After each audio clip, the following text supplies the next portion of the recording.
നമ്മളിനി സെക്രട്ടേറിയറ്റിന് മുൻവശത്തേക്കാണ്. Lydia Jacob അവിടെയുണ്ട്. ലിഡിയ, അവിടെ എങ്ങനെയാണ് കാര്യങ്ങൾ?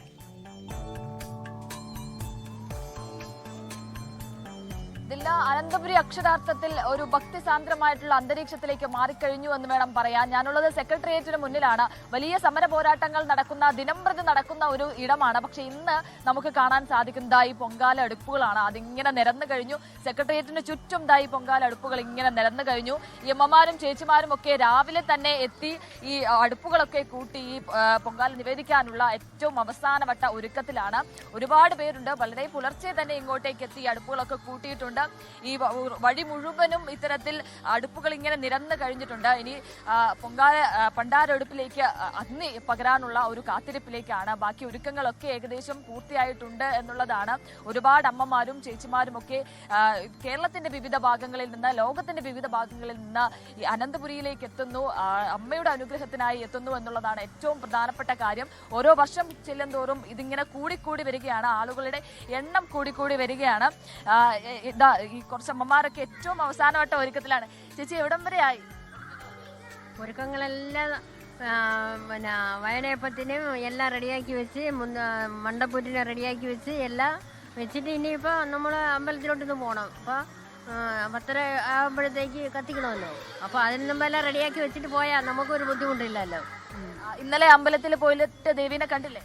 പിന്നെ എന്താ, നമ്മളിന്നും പോകണമെന്ന് പറഞ്ഞിരിക്കണേ. പിന്നെ തിരക്ക് കൂടുതലാണെങ്കിൽ പോകാനും പറ്റില്ല. അടുത്ത ദേവിയെ കണ്ടു തൊഴുതിട്ട് വരെയുള്ളൂ. എന്തൊക്കെ പ്രാവശ്യം നേദിക്കുന്നേ? ഇന്ന് പായസം, വെള്ളപ്പൊങ്കാല, മണ്ടപ്പൂറ്റ്, വയനയപ്പം എല്ലാം 4 ഐറ്റം ഉണ്ട്. എത്ര കൊല്ലമായിട്ട് വരുന്നേ? ഞാനൊരു 4-5 കൊല്ലമായിട്ട് വരെയാണ്. എല്ലാ പ്രാവശ്യവും ഈ ഒരു ഭാഗത്ത് തന്നെയാണോ? സാധാരണഗതിയിൽ എല്ലാവരും അമ്മയുടെ അടുത്തോട്ട് പോകണം എന്നാണ്. അമ്മയുടെ അടുത്തോട്ട് പോകണമെന്ന് ആഗ്രഹമുണ്ട്. പക്ഷെ തിരക്ക് കാരണം പോകാൻ പറ്റാത്ത സാഹചര്യമാണ്. ചേച്ചി, എവിടം വരെയായി ഒരുക്കങ്ങളൊക്കെ? എല്ലാ ഒരുക്കങ്ങളും പൂർത്തിയായി. വയനയപ്പം ഉണ്ടാക്കി, മണ്ടപ്പുറ്റ് ഉണ്ടാക്കിക്കൊണ്ടിരിക്കുന്നു. പിന്നെ പൊങ്കാലയ്ക്ക് എല്ലാം ഏറ്റവും അവസാനവട്ട ഒരുക്കത്തിലാണ്. എല്ലാ ഒരുക്കത്തിലും. എപ്പോ എത്തി ചേച്ചി? ഞങ്ങൾ വെളുപ്പിലെത്തി. എവിടുന്നാ വരുന്നേ? ഞങ്ങൾ നെടുമങ്ങാട്. വെളുപ്പിനെ എത്തി ഇതൊക്കെ ഒരുക്കി കാത്തിരിക്കുകയാണ്. എല്ലാ വർഷവും വരാറുണ്ടോ? എല്ലാ വർഷവും വരാറുണ്ട്. എല്ലാ വർഷവും വരാറുള്ള ആളുകളുണ്ട്, ആദ്യമായി വരുന്ന ആളുകളുണ്ട്. എല്ലാ വർഷവും വരുന്ന ആളുകളെ സംബന്ധിച്ച് അവർക്ക് എല്ലാ വർഷവും അതൊരു ഒരു വൈകാരിക ഒരു കാര്യം കൂടിയാണ്. ഓരോ വർഷം ചെല്ലും തോറും ഇതിങ്ങനെ ഭക്തി ഇങ്ങനെ കൂടി വരികയാണ്. അതുപോലെ തന്നെ അമ്മയെ കാണാനുള്ള ആഗ്രഹം ഇങ്ങനെ കൂടി വരികയാണെന്നുള്ളതാണ്. ഓരോ പ്രാവശ്യം ഇവിടെ നിന്ന് പൊങ്കാല അർപ്പിച്ച് പോകുമ്പോഴും ആളുകൾ പറയുന്നത് ഇനിയും അടുത്ത കൊല്ലം വരണമെന്നുള്ളതാണ്. ആ ഒരു കാത്തിരിപ്പിലേക്കാണ് പോകുന്നത്. ഒരു വർഷം നീണ്ട കാത്തിരിപ്പിന് ശേഷമാണ്, മാസങ്ങളോളം നീണ്ട ഒരുക്കങ്ങൾക്ക് ശേഷമാണ് അവരിങ്ങനെ പൊങ്കാല അർപ്പിക്കാനായി എത്തുന്നത് എന്നുകൂടിയാണ്. ദിവസങ്ങൾക്ക് മുൻപ് തന്നെ എത്തി ഈ വഴികളൊക്കെ ബുക്ക് ചെയ്ത് വെക്കും. അതുപോലെ തന്നെ അടുപ്പുകളൊക്കെ കൊണ്ടുവയ്ക്കും. അത്തരത്തിൽ എല്ലാ ഒരുക്കങ്ങളും പൂർത്തിയാക്കും. വിവിധങ്ങളായിട്ടുള്ള നാടുകളിൽ നിന്ന്, പ്രത്യേകിച്ച് ലോകത്തിന്റെ വിവിധ ഭാഗങ്ങളിൽ നിന്നുള്ള ആളുകൾ ഇങ്ങോട്ടേക്ക് എത്തുന്നുണ്ട് എന്നുള്ളതാണ്. അതുകൊണ്ട് തന്നെ വലിയ ഭക്തജന തിരക്ക് കഴിഞ്ഞ കുറച്ച് ദിവസങ്ങളിലായി അനന്തപുരിയിൽ വലിയ ഭക്തജന തിരക്ക് തന്നെയാണ് നമുക്ക് കാണാൻ സാധിക്കുന്നത്.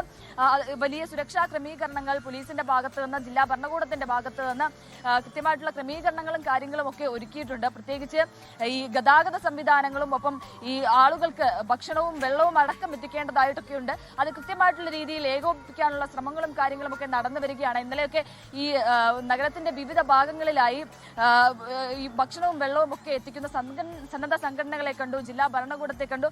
അത്തരത്തിൽ വലിയ സുരക്ഷാ സജ്ജീകരണങ്ങൾ, സംവിധാനങ്ങളൊക്കെ ഒരുക്കിയിട്ടുണ്ട്. ചേച്ചി, എവിടം വരെയായി ഒരുക്കിക്കൊണ്ടിരിക്കുന്നു മക്കളെ? കഴിയാനായോ? ഇപ്പൊ ഇനിയിപ്പോ വലിയ കുറച്ച് മണിക്കൂറുകൾ മാത്രമേ ഉള്ളൂ അല്ലേ? കുറച്ച് സമയം. എന്തൊക്കെയാ ഉണ്ടാക്കുന്നത്? തെരളി, മണ്ടപ്പുറ്റ്, പായസം. എവിടുന്നാ വരുന്നത്? മുണ്ടല്ല. എല്ലാ വർഷവും വരാറുണ്ടോ? എല്ലാ വർഷവും വരും. എല്ലാ വർഷവും കാണണം, അനുഗ്രഹം വാങ്ങി പോകണം അല്ലേ? എല്ലാ വർഷവും വലിയ വിശ്വാസമാണ് അമ്മ. വിശ്വാസമാണ് അമ്മ. അങ്ങനെയാണ് ഇവിടെ വരുന്ന ആളുകൾ എന്ന് പറയുന്നത് അമ്മയുടെ വലിയ ഭക്തർ തന്നെയാണ്. പ്രത്യേകിച്ച് ഉദ്ദിഷ്ട കാര്യത്തിന് അമ്മയോട് പ്രാർത്ഥിച്ചാൽ അത് കൃത്യമായിട്ടുള്ള സാധിക്കുമെന്നുള്ളതാണ് ഇവരുടെ വിശ്വാസം എന്ന് പറയുന്നത്. അതിനാൽ തന്നെ നിരവധി ആളുകൾ ഈ ഒരു കാര്യസാധ്യത്തിനായി വരുന്നു. ഒരു തവണ ഈ തരത്തിലുള്ള ആഗ്രഹങ്ങളൊക്കെ സഫലമായ ആളുകൾ അമ്മയ്ക്ക് നന്ദി അർപ്പിക്കാനായി വരുന്നു. അങ്ങനെ വിവിധങ്ങളായിട്ടുള്ള ആവശ്യങ്ങളാണ് അമ്മയുടെ മുമ്പിൽ ഓരോ തവണയും ഈ ഭക്തർ വെക്കുന്നത് എന്നുള്ളതാണ്.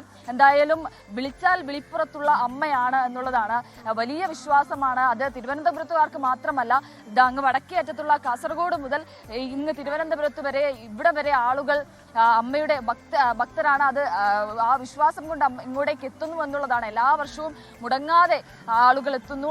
ഓരോ വർഷം കൂടുന്തോറും ഇത് ആളുകളുടെ എണ്ണം കൂടിക്കൊണ്ടിരിക്കുകയാണ്. ഏകദേശം 40 ലക്ഷത്തിലധികം ആളുകളെയാണ് ഇപ്രാവശ്യം പ്രതീക്ഷിക്കുന്നത് എന്നുള്ളതാണ്. കാരണം ഇന്നലെയൊക്കെ വലിയ തിരക്ക്, പ്രത്യേകിച്ച് അമ്പലത്തിന്റെ ആറ്റുകാൽ അമ്പലത്തിന്റെ ഭാഗത്താണെങ്കിലും മറ്റ് നഗരത്തിന്റെ വിവിധ ഭാഗങ്ങളിലാണെങ്കിലും വലിയ തിരക്ക്.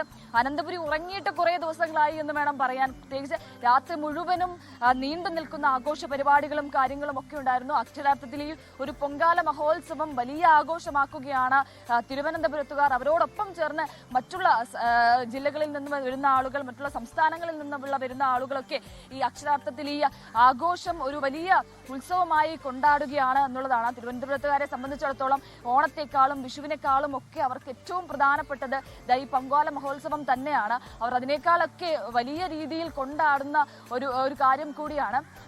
ഈ ഒരു സംസ്കാരത്തിന്റെ വലിയ ഐതിഹ്യത്തിന്റെ ഒരു പ്രതീകം കൂടിയാണ് ഈ പൊങ്കാല എന്ന് പറയുന്നത്. വലിയ കണ്ണീർ ചരിതം മുതൽ വലിയ ഐതിഹ്യങ്ങൾ ഇതിന് പറയാനുണ്ട്. അത്തരത്തിലുള്ള ഐതിഹ്യങ്ങളൊക്കെ മനസ്സിൽ ധ്യാനിച്ച്, അമ്മയെ മനസ്സിൽ ധ്യാനിച്ച് ഈ ഭക്തജനങ്ങൾ ഇങ്ങനെ ഒഴുകിയെത്തിക്കൊണ്ടിരിക്കുകയാണ്. ഏറ്റവും അവസാനവട്ട ഒരുക്കങ്ങളിലാണ് എന്ന് വേണം പറയാൻ. കഴിഞ്ഞ വർഷങ്ങളിലൊക്കെ ഈ സെക്രട്ടേറിയറ്റിന് മുന്നിലൊക്കെ പ്രതിഷേധ പൊങ്കാലയും കാര്യങ്ങളും ഒക്കെ ഉണ്ടായിരുന്നു. പക്ഷെ ഇപ്രാവശ്യം അത്തരത്തിലുള്ള കാര്യങ്ങളൊന്നും തന്നെ ഉണ്ടാകില്ല എന്നാണ് നമ്മൾ കരുതുന്നത്. കഴിഞ്ഞ വർഷം ആശമാരുടെ നേതൃത്വത്തിൽ പ്രതിഷേധ പൊങ്കാലയും കാര്യങ്ങളും ഒക്കെ വിവിധ ആവശ്യങ്ങൾ ഉന്നയിച്ച് ഒക്കെ ഉണ്ടായിരുന്നു. അത് വലിയ രീതിയിൽ വാർത്തയായതുകൂടിയാണ്. പക്ഷേ ഇപ്രാവശ്യം അത്തരത്തിലുള്ള വലിയ പ്രതിഷേധ പൊങ്കാലകളോ കാര്യങ്ങളോ ഒന്നും തന്നെ ഉണ്ടാകില്ല എന്നുകൂടിയാണ് മനസ്സിലാകുന്നത്. എന്തായാലും സെക്രട്ടേറിയറ്റിന് മുന്നിൽ നിന്ന് വിശദാംശങ്ങളുമായി ചേർന്നത്. കഴിഞ്ഞ ദിവസം തന്നെ സ്ത്രീകളുടെ ഒരു വലിയ നിരയാണ് ആറ്റുകാൽ പൊങ്കാലയ്ക്കായി എത്തിയിരുന്നത്. അവരിങ്ങനെ ഒരുമയോടെ ഭക്തിയോടുകൂടെ പൊങ്കാലയ്ക്കുള്ള തയ്യാറെടുപ്പിലാണ്. ലോകത്തെവിടെയായാലും ഏത് സമയത്തും 24 വാർത്തകളും ഓഗ്മെന്റഡ് റിയാലിറ്റി പാക്കേജുകളും എക്സ്പ്ലെയിനറുകളും വിശദമായി കാണാൻ ഞങ്ങളുടെ യൂട്യൂബ് ചാനൽ നിങ്ങൾക്ക് സബ്സ്ക്രൈബ് ചെയ്യാം.